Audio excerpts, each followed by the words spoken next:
Okey, mula scan lah. Okey. Scan dah. Dah. Mula scan ni, buka app tu.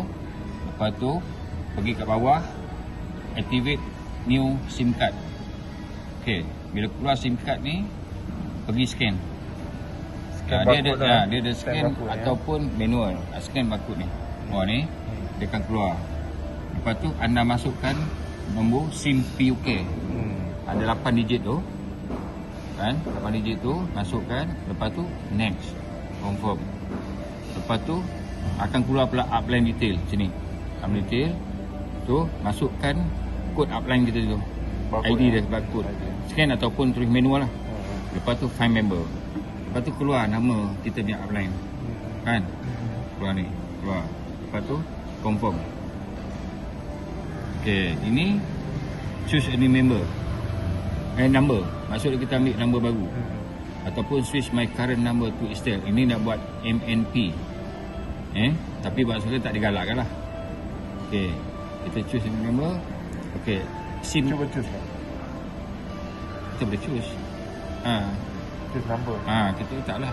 Ni kalau kita nak pakai number lama. MNP. Ini kita ambil nombor baru. Okey.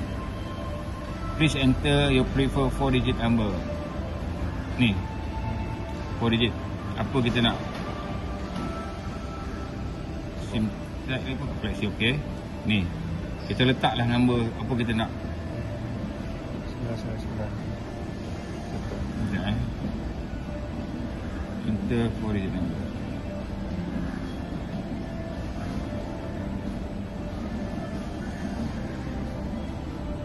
Mana? Tak keluar pula. Fleksi pun.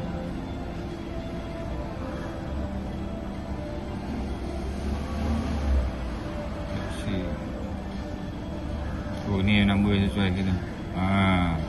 Select number from the list below. Kalau kita nak, dia bagi yang ni dulu. Kalau kita nak nama lain, kan, kita type kat sini. Berapa kita nombor? Ni 999 contoh. Search. Available tak tengok? Tak ada. Dismiss. Okay. Lepas tu, ataupun kita nak nombor bawah ni je.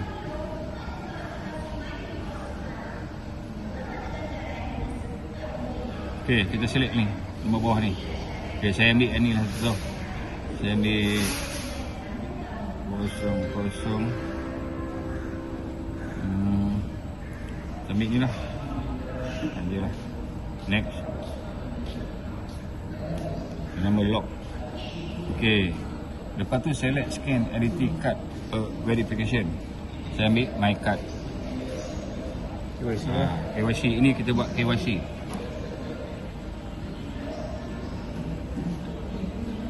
KYC.